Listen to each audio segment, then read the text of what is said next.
let me start this session by asking you, if you can, briefly tell us about your journey, life and professional. I was born in Sirsi, a place in Karnataka, which is now in the earlier it was called Karwar district. Now it is called Uttar Kannada. So I was born there, but my all education, primary education, then the convent education, and my post graduation happened in Goa. Went to Marathi primary school in Goa. Then from fifth standards, I went to English medium. Till graduation, I was in English medium. Then again, for post graduation, I came to again to Marathi language, and I did my masters in Marathi literature. That's all in Goa, and I started my journalism in Goa. As I used to write, I started my publishing my articles from school. I was in the 8th standard when I first published my article. And since then, I wanted to be a writer, write novels and stories. But I struggled a lot. And then I came to Mumbai in 92. And I continued my journey in journalism as well as in literature. And and that whatever you mentioned about the books and whatever I did, it's part of that whole journey, like from Karnataka to Goa and to Maharashtra, that all of Western India's rich oceanic and monsoonic, geography is part of me, and that's how I also this book is also getting released now. It's about the food culture. That was one of the aspects I developed along in this journey. So that's been my brief journey. I'm still a working journalist, but in meantime, I had taken a 5-year break only to study this, what the science of story is, working on field with the directors and producers in television and taking my personal journey with some of the Hollywood writers as well as some Indian writers. So that was the only break, but I continue to be, major part of my life is being a journalist. Can you tell me, in your view, what is story? It's like, I like to give an analogy of singing, like, everybody can sing. They may not sing it publicly, but everybody sings. That's how everybody has one story to tell. That's about himself or herself. Okay. That's why we see a lot of autobiographies named as Machi Jivan Gatha, Meri Atma Kahani, Atma Katha. We tend to tell about life, whatever happened in our life, as story. So stories are all around us, and it is very difficult, especially in the social media times when you get so many stories getting forwarded, written, and expressed. So we tend to sometimes misunderstood about, there's a lot of misunderstanding about what the story is. Many times it appears like an incident in life, but incident in life is not a story. But the story is made up of all the incidents that could happen in a span of life. So it's an important distinction for the writers to know that whatever happens in life is not a story. Okay. Because the important element a story should have and an incident in life doesn't have is the meaning, the meaningfulness of it. The incidents in our lives doesn't mean anything. That's why we name it under destiny or karma and whatever names we give them, just to make some sense out of it. But the incident in our life make no sense. Hence, the stories are needed to make sense of those incidents. What does that all mean? If I have lived a life, it should mean something, right? If there is an incident which impacts me as a human being, as a man, or as a journalist, or as just a citizen, it should mean something. But merely describing the impact of that incident doesn't make it a story. Story can be said, roughly can be defined as a sequence of meaningful incidents, that broadly that can be said, about a story.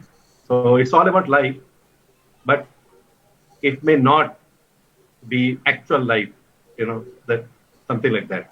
So it's a special craft where we know that we have a story to tell, but there are things which doesn't make it a story. So can Yeah. anyone write? What do you think? Anyone can write? Yeah. So I'll go back to that analogy I started with. I think that fits here again. It's like everybody can sing. Okay. That doesn't mean that everyone will listen to them. Okay. So Absolutely. it's about, you have a story, you know what a story, everybody knows what a song is. Okay. But how to take a song which is there, which you can sing only in the bathroom, to a larger audience who is beyond your country. Okay. What are those things which take one story from one region? Why should we read about, Old Man and the Sea, which happened, many years back, and it was published many years back? Why should I be concerned about that old man who can't fish? Okay. And it's not even our story, like it doesn't even belong to our country. But there is something which made it an universal story. It's about an old man who can't fish, who couldn't fish. So there are certain things which can take one story to a larger audience, and there are stories which you can only share in the evening with your friend over a glass of beer. That's how it is. It's similar to what a song is.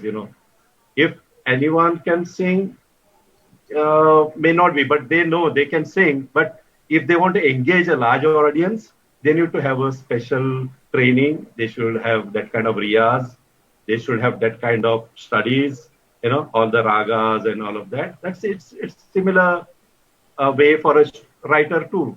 But the thing is, we don't look at as a, a knowledge domain, so that we assume that they are born writers. Writers are born; they are not made. They say that that was a man, and he all of a sudden started writing, and he became popular. But the recent studies into this science and the psychology which goes behind all of the masters who created fantastic art, there was a lot of work which nobody saw. The kind of riyas they did, nobody was aware of. So now that has come to light. So now we can know how a master was made, how they could write so great things. How could they make a story so universal? We can learn from it now that everything is available. Now the resources are available, the studies are available, the psychology is available. But 50, 60 years back, that was not. Okay. So as a singer needs to engage larger audience, he needs to study and he needs to do all those practices and all of it.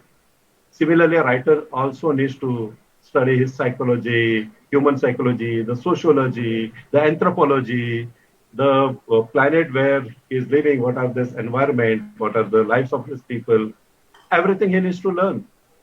So that is needed. You take a lot of workshops on ghazal appreciation and movie appreciation. How we can, understand that story, what they have said.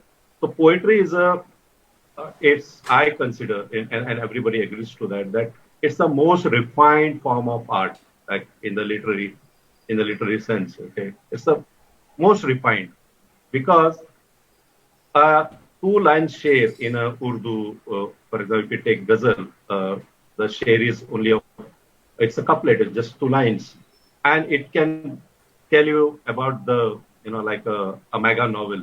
It appears like a mega novel. The experience uh, of getting that share is that of as fulfilling as you see a movie, as you read a novel. That's the power of it. It can summarize all of the life, an entire lifetime in two lines. So that's the power of it. And I believe that whoever wants to be a writer, whether he wishes to write poetry or not, he needs to know poetry, because poetry is the basic rhythmic element of language. Okay. and it's the finest form of any language could be its poetry. We see its finest expression in poetry, and that made बेटी क्या me कर रही है conduct this क्या कर workshop, रही है the Ghazal appreciation workshop. There was so many कहाँ चला things था because of that language barrier, especially बुलाने Urdu, गया था and अबे बुला ले खुद को because of lack of understanding, the bridging of it. So there are so many elements which are mentioned, which are part of Islamic philosophy and Hindu philosophy. चूतिया तुमको That पिटाने needs to be बोलते explained. If you don't understand the background, then you will not be able to appreciate it fully.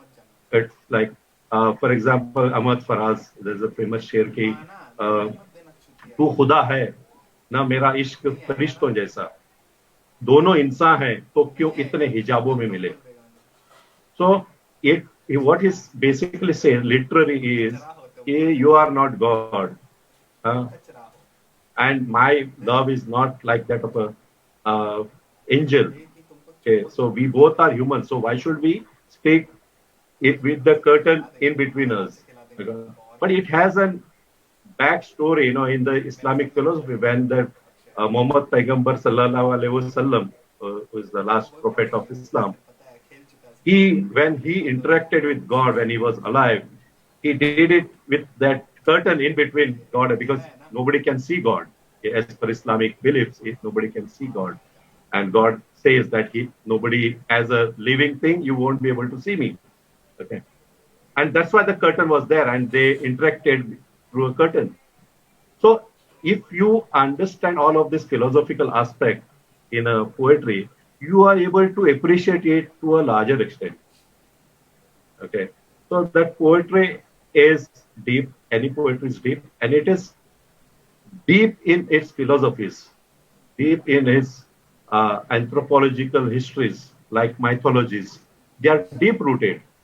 And hence, understanding that mythology, that history is very essential to appreciate because any literature, finer literary forms are appreciated at different levels.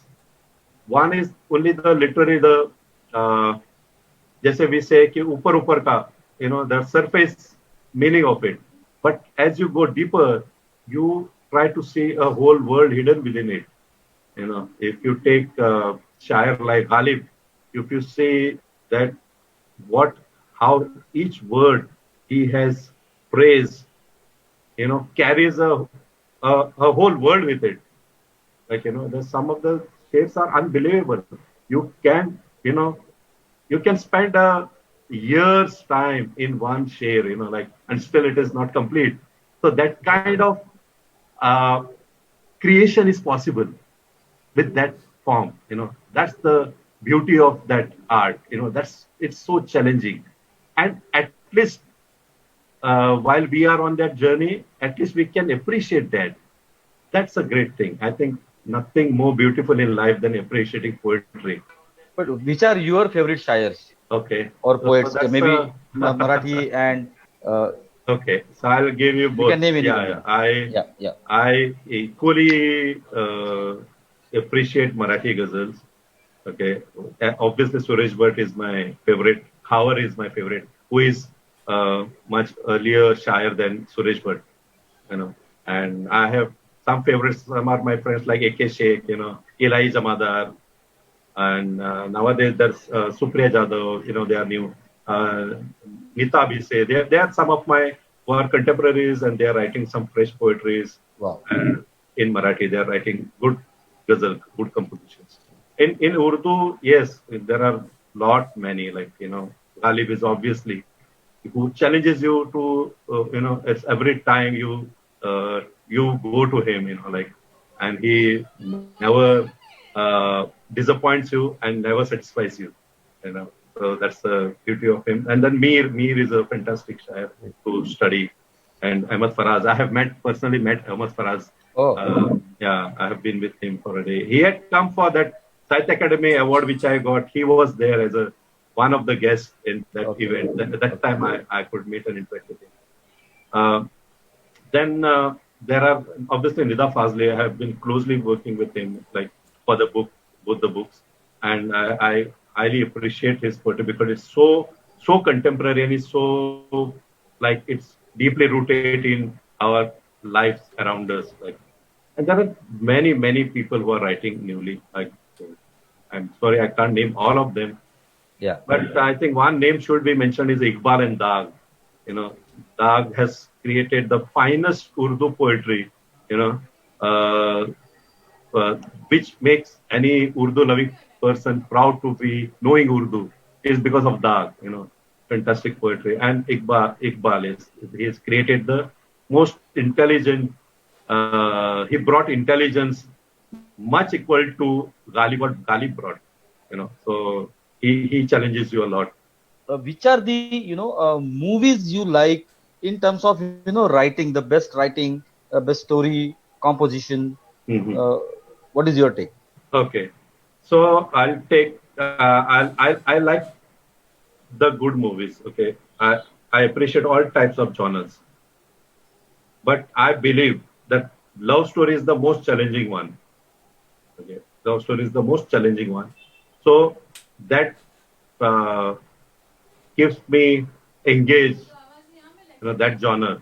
I'm always curious to know a new love story because I believe that's the most difficult genre in today's times. And some people are doing great. You know, some writers are really surprising you, even with that genre, with that difficulties. Second, my personal there. See, when a writer works for a long period of time in various types of stories, there are certain genres which are sync with him. Like he is more naturally inclined to that genre. So I'm inclined to thrillers. Okay, thriller is one which keeps me engaged. I think that uh, most modern movies are being thrillers. Okay, and especially the subgenre of psychological thrillers because so much of new things about humans is being known. So much of hidden psychological, subconscious is getting exposed. So the new psychological thriller is becoming a challenging field for writers and especially for me. So now from next month, I'm actually conducting a 1 year thriller writing course, like with very limited people and with a very new format, so that's a new thrilling thing for me. So and with the participant, I'll also be writing one thriller. So Oh, that's a game in that. So that's my natural thing which I have discovered because recently I had completed my science fiction, novels, the first draft of that science fiction, and it turned out to be a thriller. Okay, so and my one of my novels which is getting published, the other in both in English and Marathi, is again a psychological thriller. So my natural inclination is towards psychological thrillers, but I like action. I like suspense, but I'm not much into horror. I do not. I like to be like more scientific, having scientific temperaments. They dominate me more. So hence that horror genre doesn't satisfy me to the extent I expect. At the level the thrillers satisfy me, challenge me. So these are some of the things I work around the movie appreciation and the courses I conduct. But the mainly what I conduct with the students is the helping the writers to discover their own stories and discover their own journey as a writer. I'm okay with whatever story they take, but are they working with integrity with their story? Are they working as an integrity as a writer? Are they in integrity with all the psychological elements? Are they in sync with the all the elements that makes which are essential to make a university a story universal? So I will help them, to discover that for themselves, you know. And the format is such that you don't have to come again. Once you have discovered that universal format or universal theme of a story, the soul of the story, then rest things are the details of it. Like, you have to find the nervous system of the story. Then everything is rest, everything can fit in. Like, doesn't matter the hand is, the fingers are thin, or, is a six pack or not. Doesn't matter. But the nervous system is what a story makes it alive and universal. So I help them to discover that. So that's how I do majorly all my courses. So, can you give me your names of few movies, favorite movies, which we can see to learn story writing, how the story is built, screenplay. See, now what has happened is the movie has a history of more than 100 years. Okay, so that art and craft has evolved a lot. Okay, so if you really want to study the movies, you have to go for the finest people who are right now doing it. The Christopher Nolan is one of the finest writer directors today. He's in the mainstream, and he is doing fantastic work. Okay, so why mainstream? It is considered that mainstream storytelling is compromised. It's not that universal, not that classy. However, the ability of a writer to engage an audience who is spread throughout the world in his 2.5 hours work is a huge craft. I think it's a huge skill. Any writer can be envy of, and he is doing, like fantastic work right now. Okay, so there are many examples which we can see as stories. Like Good Will Hunting is I believe anyone who wants to be a writer, he needs to watch it at 20 times and just type it out, the entire script as it is, to learn, to see the minor nitty gritty which has been involved. The fantastic writing is like with lot of subtext, which when you say it's over, then it actually doesn't mean that it's over. It means something else. So how to convey that what it means something else? I was fortunate to have some of the masters whom I can learn from. One of my first guru was Paul Knox, who works in Hollywood, who used to visit India. My actually journey in 2010 started with him. I worked with him for 3-4 years. Okay, so I got to know a perspective how Hollywood people look at a story.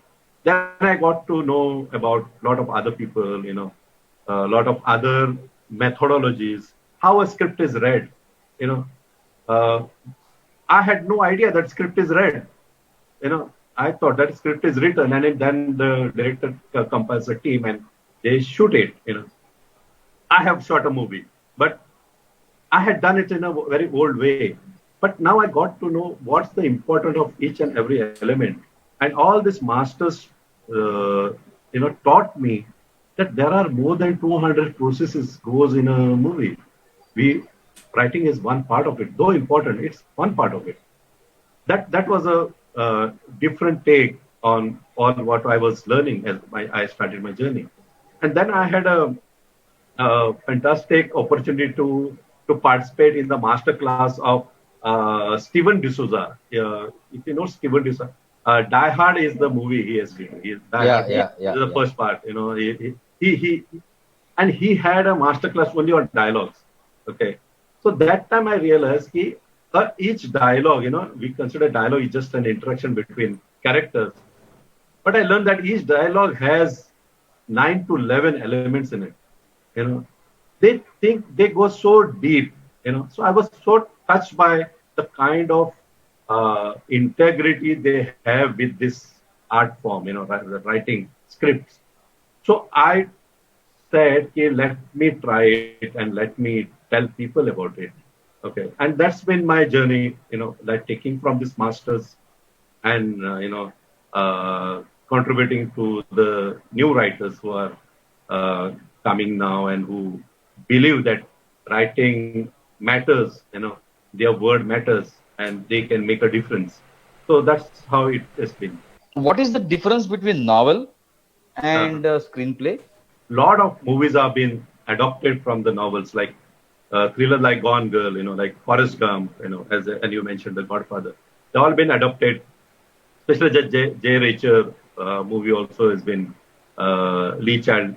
So that adoption is one part of it, and it's again a very skillful job, because in adoption, because novel is a form where you have so much in it, which you cannot take it all to the screen. It doesn't make sense. Okay. Because that's the potential of a novel. You can have many, many layers, many, many interpretations. Okay. But movie has to make one interpretation. Novel makes you think and create all the images, all the interpretations, all the meanings of the dialogues in your mind. Your mind creates it while you read it. But in the movie, you don't create that. It's already been created by the director for you. So that's why we see that a lot of writers are not happy with their movie adoptions. Like Dan Brown's, that Da Vinci Code is a so brilliant movie. It's again a thriller. They are not happy with that, and they try to write it themselves, and how miserably they failed. There's other long stories about it, because the potential of a novel is you can have so much in it. That's the strength of the novel. See, in the movie, your camera cannot enter anybody's head, in mind. You cannot. There still we cannot show what a character is thinking. Okay, we can only show the external part of it, how he expresses in how his facial expressions are, what are his gestures, how he behaves, what's the tone of the voice, and all of that. All the external elements can be captured on the movie. However, all the internal things as well as external things are possible in a novel. So that's the two different, characteristics of a narrative. A movie is also a narrative and novel also a narrative, but they have these strengths and weaknesses. But the movie has a much more impactful way of communicating a story, because you see it, and our brain is much more susceptible for the images. It can store images. It many a times stores information as images. So the impact of it is much larger, and you don't have to be a learned person.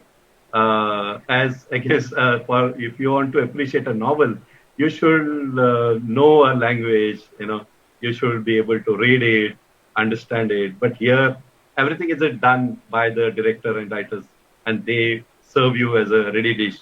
Okay, so these are the two different things. But those writers who wants to adopt from a novel to the screenplay, the most important element is to decide what you can skip away. What you don't want. That is a very important thing, because you are tempted to take all that is good or what you feel is good. However, for a movie narrative, you don't require all of it, what a novel requires or a novelist says. If you see Godfather, you see that a thin line has been taken, it's the family theme. The theme is family, and how it is taken from that the whole large, huge novel into a 2.5 hours movie. Okay, so that decision for the writer is very critical. What not to take, what to skip, what to edit from the novel. So just to give an example, just how it happens is a screenplay typically is 110 to 120 pages. Okay, the entire 2 hour movie script. Okay, so when Dan Brown's Da Vinci Code was decided that they want to make a movie, that Dan Brown said, "I'm going to write it." Okay, the novelist himself said, "I'm the best person. I know everything, so I write it." So the first act, which we call the first 25% of the script, he churned it out into 70 pages. He needed 70 pages to do that. Okay. So then he realized it's not his job. So that writing screenplay is totally different thing than writing a novel, you know. And the same content in which is was in the 25 percent of the movie, the same content what he had written in 70 pages was converted by the writer, scriptwriter, into in that only 30 pages. Okay, so majorly it's a craft, you know, it's Yeah. a craft. Screenplay is a craft, but it should not be mistaken that it's not a story. It is a story, but only meant for a visual medium, you know, which is going to be shot and shown. Okay, a lot of work will be done. With a novel, you have to do all the things. There is no cameraman, there is no art director, there's no production designer, there's no costume designer, there's nobody. You are whole and soul. You are going to paint it, you are going to create it. So that's the basic distinction between novel and screenplay. How important they are in life? Okay, can they contribute, to our life other than entertainment? Actually, you have answered your question. Yeah, the answer is within the question. Yeah. If they had not contributed, we wouldn't have spent our time and money going behind the stories, searching for the stories. Okay, they do contribute, and yes, they need to entertain. Entertainment is the prime thing the human beings look forward to, but they also look forward to something deeper than that. As I said, every human being's need is to make sense of his life. And it is his need to have a peace of mind that he should understand what's going on around him. And stories make it possible. Okay, stories, that's why many a times stories are defined as they are equipment for life. They are the equipments with which you live life powerfully and fully. Uh, Another aspect is the stories heal you. They make you a better person. When you read a novel, you are not the same person. When you watch a movie, not any movie, but movie like Inception or Forrest Gump or like Jab We Met, you are not the same person. They heal you. They make you a better person. They make you more forgiving. They make you more smiling, make you more loving. So that is the fantastic contribution any story can make. You know, and if you see the narrative of the story also, the for people who take on that journey within the story, they also heal. And it is said that stories are important not because they tell us about the demons that demons exist, but because they tell that they can be defeated. Okay, that's the Wow. power they impart to people. They Absolutely. make you more powerful, more hopeful. I think that cannot be any other way to contribute life other than stories. That's why there are so many stories. We are defined by stories. Just take Ramayana out and see what an Indianness is. You cannot see any Indianness if you remove Ramayana or Mahabharata. We are defined by, if you take Islamic philosophy and you take out all those mythological stories, you won't be able to understand what Islam is, what a Muslim is, why he has to pray or why he has to sacrifice, why he has to do whatever he's doing. So we are defined by stories. As a nation, we are defined by stories. We as a families, we are defined by stories. But if you go to any village, there is a temple, and that temple will have a story about the deity, how it got installed, or how it arrived, and what happened at that. If you go to Jagannath Puri, and they will tell a story about why that prasada is that. How Sri Krishna did not like rice, and how they made him to gain all the ingredients, and that tradition is on. So we are all defined by our stories. Our existence is a story. Even if we say anthropologically, or from an evolutionary sense of looking at humans, it is a story we say that how humans evolved.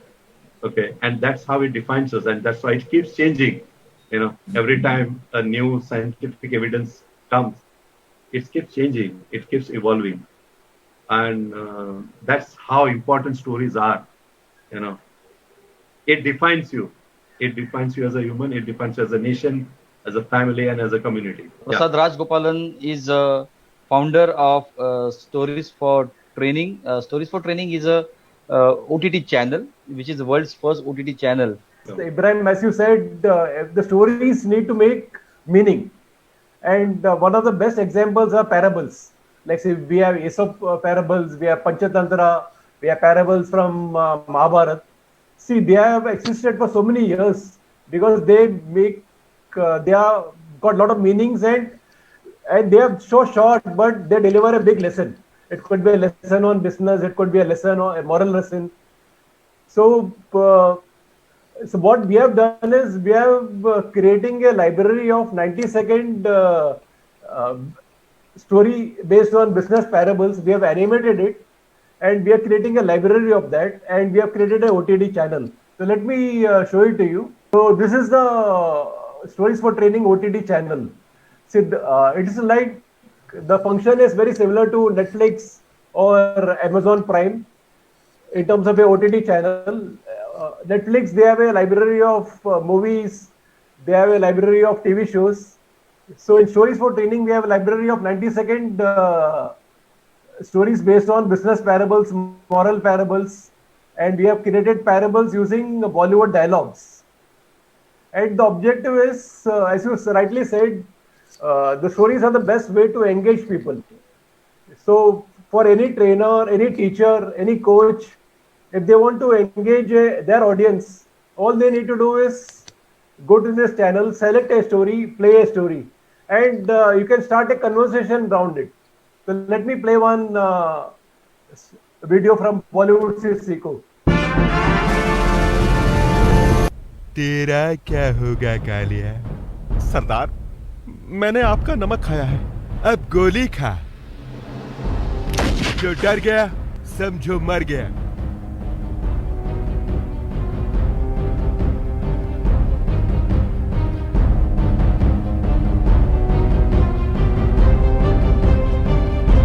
जो डर गया समझो मर गया.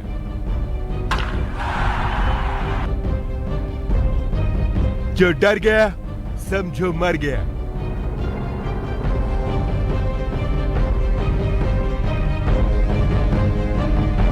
जो डर गया समझो मर गया.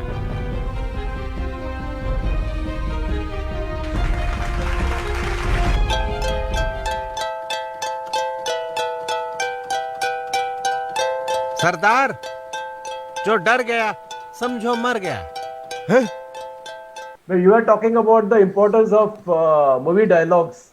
So these are the popular movie dialogues. Say today's 50% of generation, they were never born like after Sholay. But I don't know anybody who doesn't know this dialogue. No, these Right. dialogues have become immortal. When a group of people are dining in a restaurant, a cockroach lands on their table.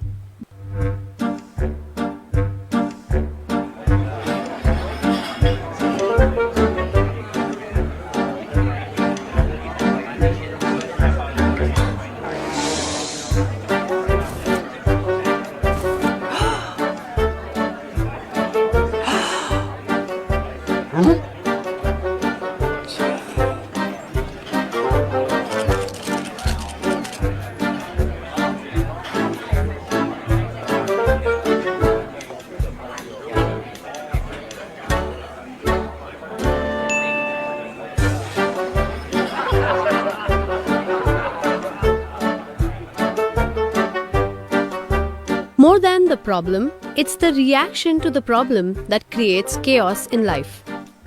So Ibrahim, like you might have seen few of the videos. So how do you think this channel could be of use to trainers and maybe even writers?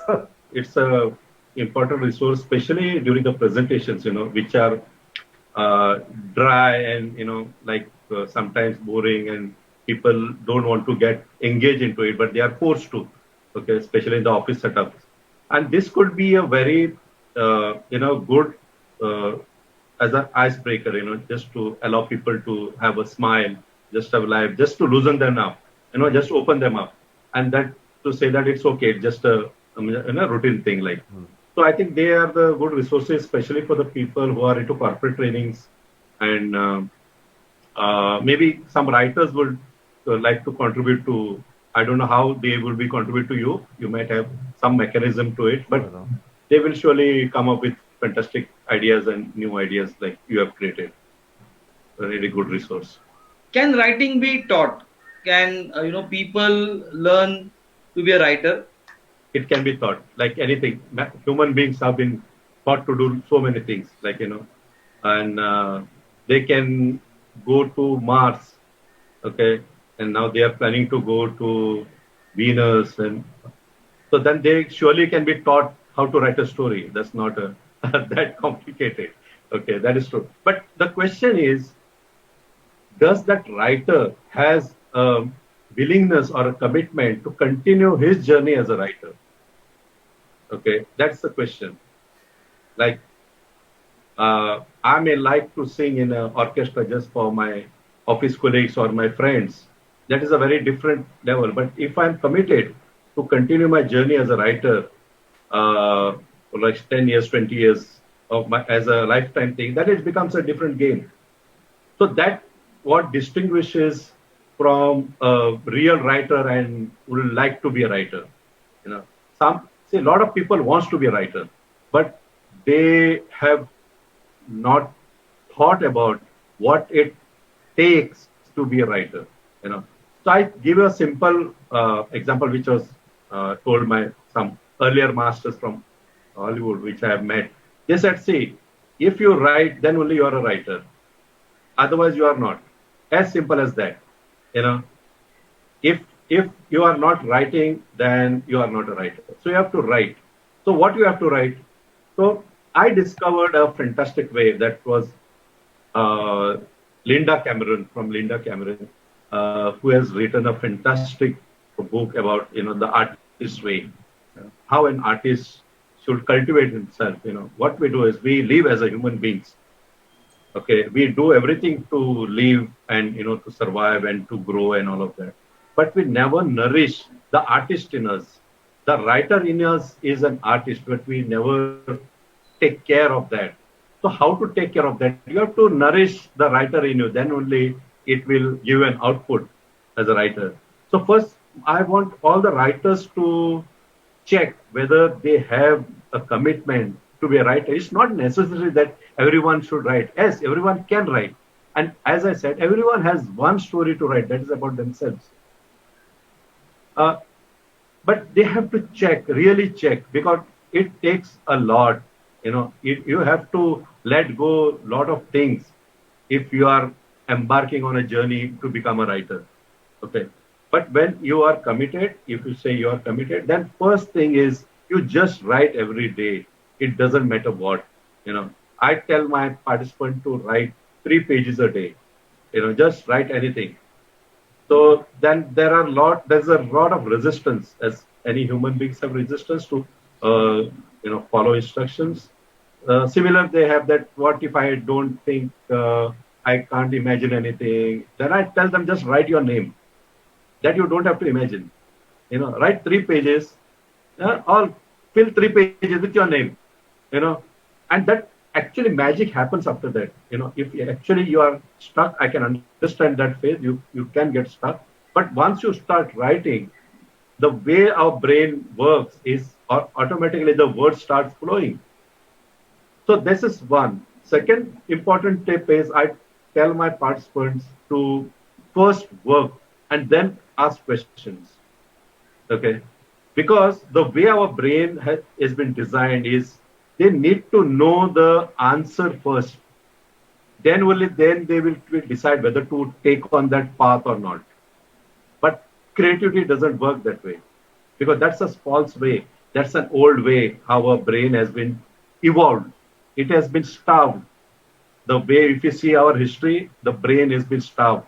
It has lived on a very scanty calories of diet. It has to struggle to, retain those calories. So it needs to know whether to spend those calories or not. But it has yet to evolve to modern times when the calorie is not an issue. But that brain is still stuck in the old ways. So when you start working, when you start writing, many people say that I have a story in my mind, but I can't write it. I say first you write. You don't have to write great. You just write it. Write a bad draft. I tell people to write a bad draft. Write a bad story. Write a very, like, that you will be ashamed of yourself. Write it. Nobody is going to hang you. But once you write it, the magic starts to happen. Once you start working, that's the beauty of creativity. Once you start doing work, everything starts clearing up. You know what is there and what is not there. So basically, a story is to put in a nutshell, just to the way Joseph Campbell had decided, he has described how a story works. Like Joseph Campbell was a man who studied all the stories, all the legends, all the fairy tales, and all the epics from across the world, and he realized there is a inbuilt common factors, and that was developed over the period. He has a lot of work he has done on that. That's one of his primary work, which I refer to, is the hero's journey. Okay, it's a journey of a hero. It's a journey of a person. When that journey ends in a meaningful way, then the story is complete. Okay, so on that journey, that character has to take on that journey, and it's an act of courage. It's an act of going beyond the resistance, going beyond the circumstances, going beyond his fears, whatever way it is. Like, for example, even today, however we say that new generation is advanced, or they are free with the opposite sex and all of that, but still, I believe that saying "I love you" is still a problem. That getting over that fear, telling "I love you" is a biggest struggle can anyone have. So he needs to take that journey where he is willing to say that, he is courageous enough to say that, or realize that it is that. So we can see fantastic stories written with regards to that. But the journey has to be complete with all of these elements. Okay. So these are the things they need to study. I don't claim that this is the only way, because before Joseph Campbell, people wrote so many stories. Okay. The earliest stories which we have as a record is of Epic of Gilgamesh, which is around 4,000 years old story, which is that there is no paper. It is carved in the stone. It's a fantastic, complete like hero journey that King Gilgamesh goes on a journey to win over death, and he realizes that it's a futile exercise. So how a beautiful, great story. It is the earliest story which we have. Okay, and if you see Ramayana or Mahabharata, it's a fantastic story. I believe that those inbuilt elements are within us. They are hardwired. We are hardwired for stories. That's why when somebody is telling an interesting story, we are hooked. And when that story is not engaging, we are not interested.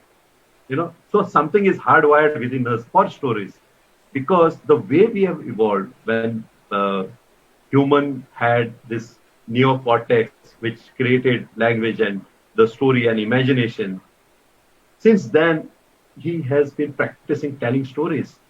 He wants to express, he wants to say that he exists. He wants to say that what happened to him. Like, those who have small children at home, when they come from school, they want to say something, what happened there. They are excited. Just something is hardwired within us for the stories. So we are naturally tuned to listening to the stories, reading to the story. We know which story is good and which is bad. We may understand this element or not.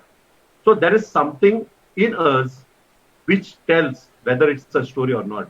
Only thing is that we need to take an effort to understand that. In that, we need to understand ourselves as a human beings, our psyche, how we are thinking, how we are made as a human being, what are its elements, how our brain works, how we think, what are the subconscious, what is the personal unconscious, what is the collective unconscious. So these all things need to be learned, and there are the efforts to be taken. Then only your story becomes universal. Okay. So how come Christopher Nolan writes something like Inception and everyone here in India and everyone is discussing it? You know. So how come? What is that in it that connects? So this is the hero's journey, which tells about the common elements which is required a person to take on to go beyond and win over. Like if we see Mahabharata also, it's a journey of Yudhishthir who says that he stands for the truth and he's tested. It is tested till end. And once he wins over him, the story ends. That's why the story continues till the heaven. You know. So we have to know this, like we have to study this, we have to understand this, and there is lot time is required and lot efforts are required.